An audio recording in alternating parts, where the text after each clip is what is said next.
Hello, everyone. We are in the town of Hatay in the south of Turkey. This was one of the hardest hit earthquake zones in this region. There are additional cities that with heavy damage. We have toured the city with Talip, Küçükcan, and Kılıç, Kanat. We are going to be talking about the damage, what they've seen, and their experience in this area. There's just sheer amount of destruction. It's really difficult to describe everything we've seen. But I want to just turn to Professor Küçükcan first, please. Well, on the 6th of February, Turkey was hit by a huge earthquake, especially 10 cities in the southern part of Turkey, Hatay, Kahramanmaraş, Adıyaman, etc. And millions of people were affected by that. 13 million people are living in the towns where the earthquake has happened. Of course, most of these people were now moved from the cities. There is a lot of work now at the moment.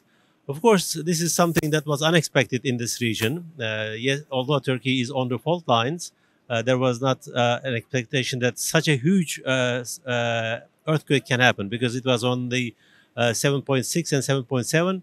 And it was not only one strike, actually. On the 6th of February, one of them, the first one happened around 4:30 in the morning.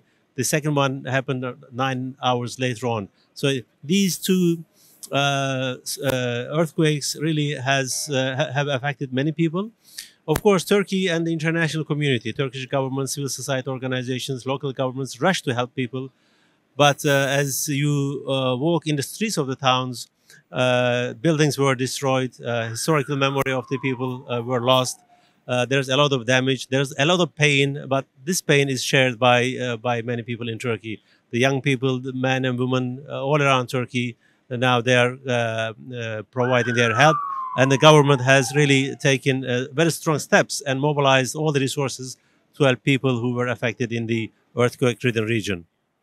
Just like you said, the magnitude, the scale of this destruction was huge. Several major earthquakes, Kılıç, and then thousands of aftershocks. What have you seen? What in terms of bringing aid here? How challenging has it been? There are so many different cities with, mountains. We had such a long time getting here to this city. What are your impressions?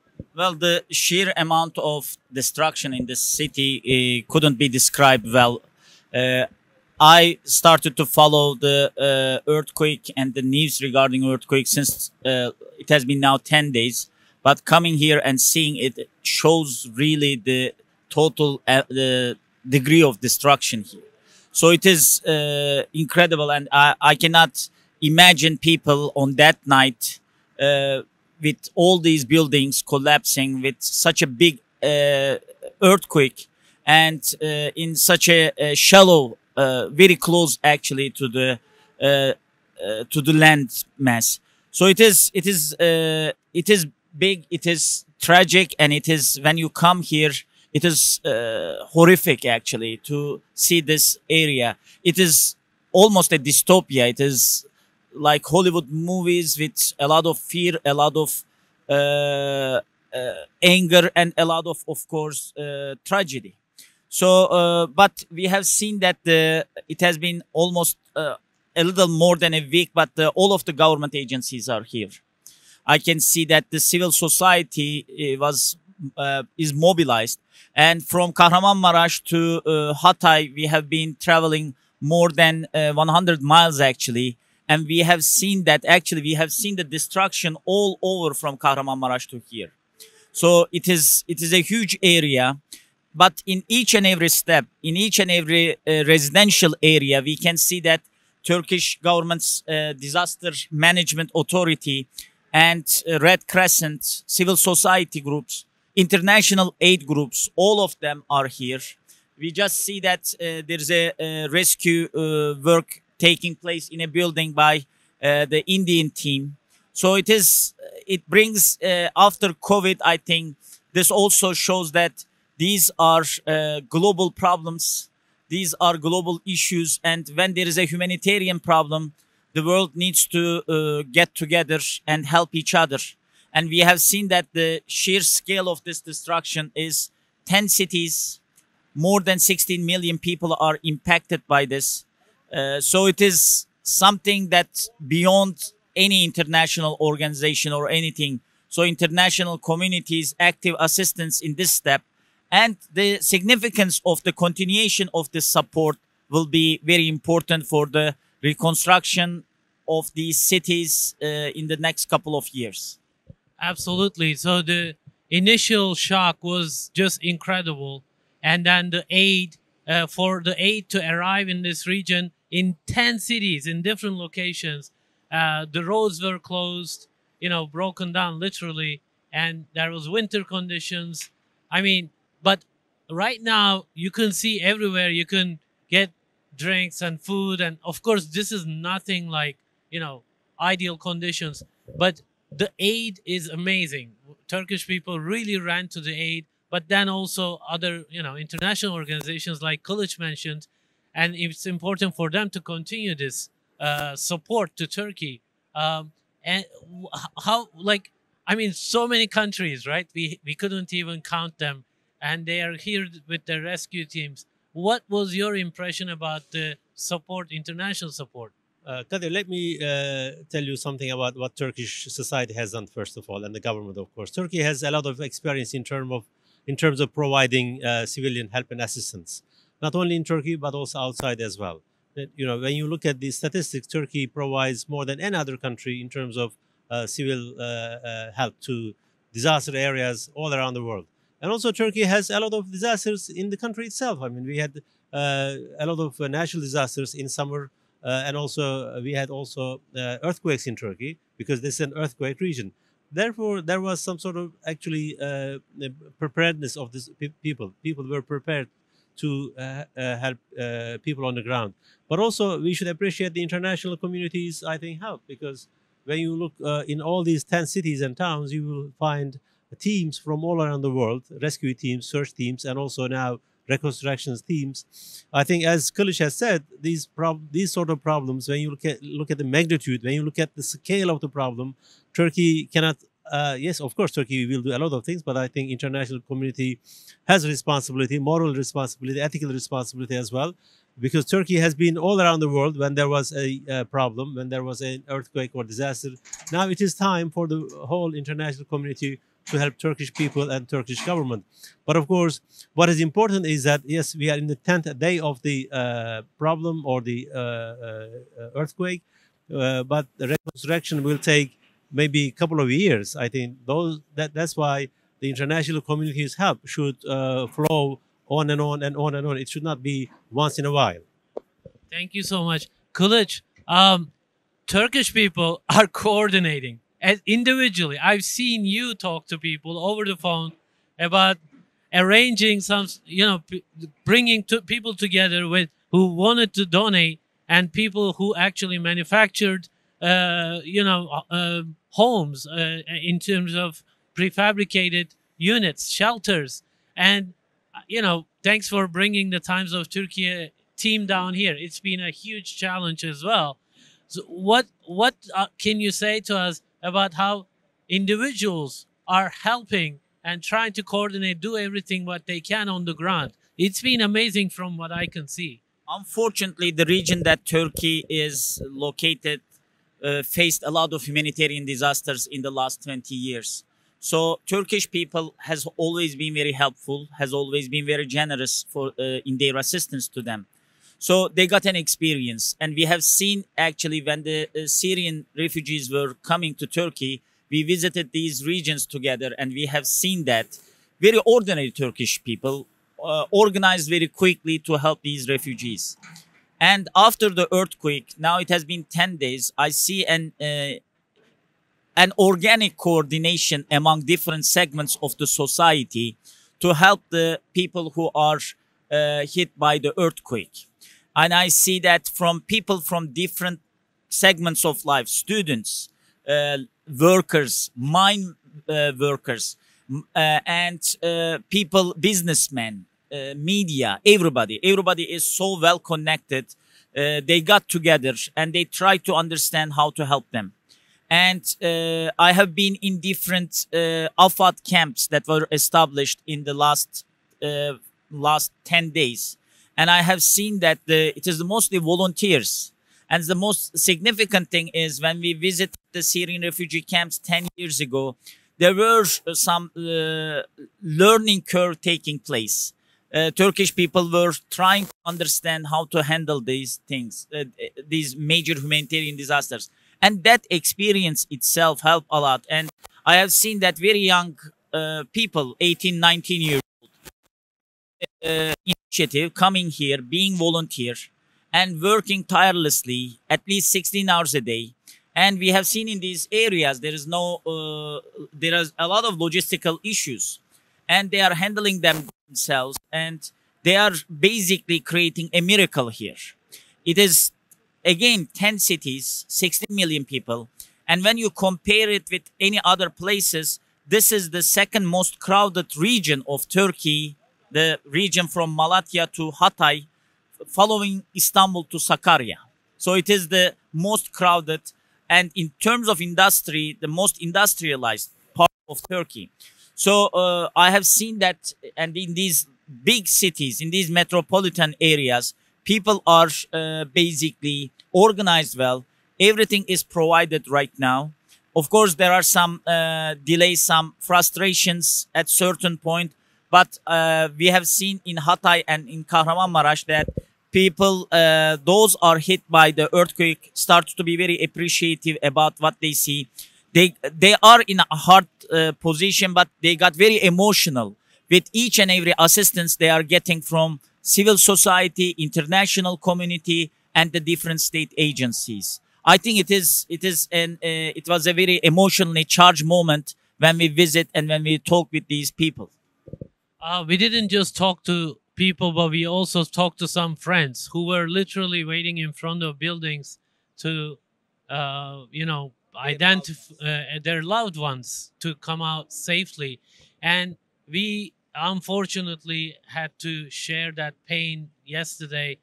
And, I was struck by the resilience, and the relatives are stronger than us, to be honest. It was just amazing. I should say maybe crazy how everything is happening here. It's hard to find the words to describe it. Like, how did you feel about it? I mean, that's a very personal question. I'm sorry about that. As of today, almost 35,000 people lost their lives. That is the official record, and it is expected that that will go up and up. In a couple of days' time, we will hear that. And almost more than 100,000 people were injured, and they were just dispersed all around, different hospitals. And of course, officials and the rescue and search people, they are quite careful about finding the bodies alive. Of course, I mean, we have had miraculous news as well. I mean, we are in the 10th day, and then still we are seeing that some people are coming out alive. Of course, people are sad. People are quite emotional because they lost their loved ones. But it seems that they are quite actually strong. Although they have seen a lot of disasters, they have lost their property, they have lost their businesses, they have lost their many things, but they did not lose their hope. I think this is something important, and also the solidarity that Kılıç has mentioned. That solidarity is not only material solidarity. Yes, of course, Turkey is pouring a lot of help in terms of providing food and shelter, but also there is a lot of psychological help and solidarity, because these people who lost their loved ones, they know that people in Istanbul, people in Diyarbakır, people in Rize, they know that they feel the pain. Because once upon in 1999, there was a huge earthquake in Marmara region, and exactly that's what happened. People in this region rushed to help those who were, victimized in the Marmara region earthquake. I think that sense of solidarity, and of course, when we look at Turkish people, also, I think their belief, their values play also an important role. People believe that this is a disaster. Yes, of course, it's not a man-made disaster. Of course, people play a role negatively sometimes, but I think it is quite important to share their pains, and they know that their pains are shared, and they will move on. But there are a lot of challenges. Maybe we can talk a little bit later. There's a lot of disruption when you have such a big scale earthquake or natural disaster. it disrupts economy, it disrupts social life, it disrupts family life, and therefore we have going to face a lot of challenges in the future. Thank you. Kılıç, the future. We've seen a lot of resilience. We've seen a lot of determination by the government, by the people. They want to rebuild and they're not letting go of anything and they're doing whatever they can. What do you see happening within years' time, 3 years, 5 years future? How do you think this will proceed and it should produce, especially in terms of also international help? I think it is for the next 2-3 years would be very challenging, but there's a resilience. People want to basically rebuild their cities here, and they want to. Of course, there is now at least 2 million people right now moved to other cities temporarily as a result of this earthquake. And when you talk with those people, they want to come back to their cities. Their memories are here. They have been born here. They went to school here. So they want to come back, and the government basically promised to build all the residential areas in 1 year. It's a very ambitious project, and I think it needs international assistance in this process, international support. And these kind of tragedies are, especially for those who are impacted by this, it is very big tragedies, but in each and every tragedy, there is a lesson that we learn. And this lesson that I learned in Kahramanmaraş was the amount of international rescue teams that I have seen from different countries. I see a Russian rescue dog today, wounded but still working. I see a Jordanian hospital established in the outskirts of Kahramanmaraş. I see German people. I see Azerbaijani rescue teams. So it is something emotional as well for these countries to support Turkey in this process. But as I told you at the very beginning, this is a process and it will take time to build these cities. I think this is right now. The loved ones are grieving for losing their relatives, their neighbors, their friends, their colleagues. I think after this process, their resilience in this and their strength will probably be very much necessary to rebuild these cities and bring all of those people who moved in the last 10 days to other cities to come back here, to continue their life, to remember their loved ones in these cities, and remember this fateful night after a couple of years. Thank you. Yes, I wanted to. You came all the way from United States of America, and Turkish community in the US and elsewhere, Turkish diaspora, they are also quite motivated in terms of providing help, not only materially but also raising this issue in the countries that they are living for campaigns, etc. What's your impression of that? I mean, like you said, so many people reached out to us personally through condolences, through offers for help. They were Turks, they were Germans, Americans, Italians, Spanish, all sorts of people. And it was amazing to see, of course. But, you know, watching it from Washington for several days, it was very painful. And when you come out here to the ground, you really see that strength of the people, and you feel in a, you know, painful, but in a different way, in a much more powerful way. Not the helpless kind that you see on some screens and TV screens. And of course, you know, the media has to do their job, and it's a small screen that that's the space they have.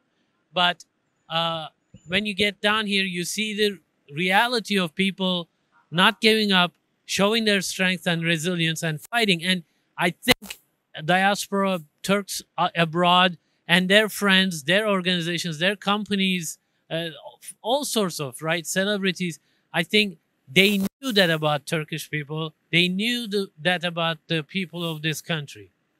Can I say something about the solidarity of the Turkish people? Yesterday, before reaching to Maraş, of course, all of the stores are demolished. Most of the stores are demolished in Marash.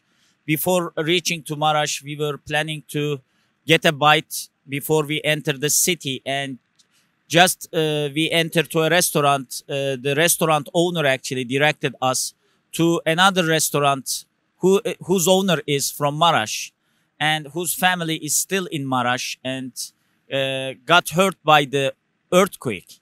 And he asked us to shop from him instead of from his own store, so that it will be a show of support for his business, so that he can continue his own life. He even said he may not have bread because of his family. He has been busy, so he even give us a bread so that we can take to the restaurant, so that he can cook for us. He called the restaurant owner and he told that the customers are coming, so he should go back to work and start working and start this process of normalization. And it was very emotional for all of us who witnessed that. I have to cut this short, but I can't, because I have to give you the last word. You were a former member of parliament from Adana, very close by. They were affected. You have known people whose families got affected, their homes collapsed. This is a region famous for its food, famous for its hospitality. It's world famous pistachios in Gaziantep, and it's an amazing region. What can you tell us about that from that perspective, in terms of cultural heritage, the food culture, and the people? You know them much better than me and possibly Kılıç as well. What can you say about that? Actually, there are a lot of similarities among the cities in the southern part of Turkey, especially those cities that were affected by the earthquake. And Hatay is one of them, where we are now recording this video. And Hatay is well known for its hospitality. It's well known for having different cultural legacies. When you look at the cultural legacy of Hatay, it's amazing. And actually, there are similarities between Hatay and other cities here as well. When you look at the culinary culture, it is quite unique. When you look at how people deal with each other, when you look at religious and cultural diversity, this is also something that many people come to this part of the Turkey because they see a different culture, they see a different civilizational legacy. I think that should be also protected and preserved. When we look at some of the museums, when we look at some of the cultural heritage, they were also damaged. I think they should be preserved in order to provide a better hope for the future. Because when we look at the future of Turkey and future of the region, I think past plays a lot of role in terms of reviving this heritage. Thank you very much, both of you, Talip Küçükcan and Kılıç Kanat. This has been a very difficult, actually, shoot to make, but we really wish the best to our people in this region, to the country. We give our condolences to those who have lost their lives, and we wish the best to the families, and we'll try to support them in any way we can. And please, you do the same. Thank you.